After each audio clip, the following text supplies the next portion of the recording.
Chris here from Car Radios in Dorchester. Today we've got this VW Transporter T6.1 that's had an Alpine audio system upgrade. So you've got the Halo 9 in the dash, you've got the front speakers on the side here, but what I wanted to talk to you about is the USBs.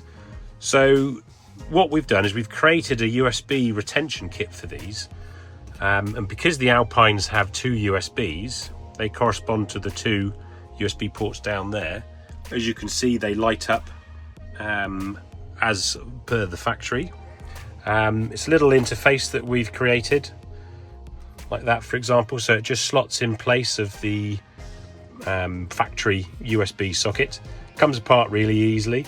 If you've had an Alpine or a Pioneer or a Kenwood radio upgrade and your USBs don't work, follow the link in the description and you can buy one of these and get your appropriate installer to install it for you.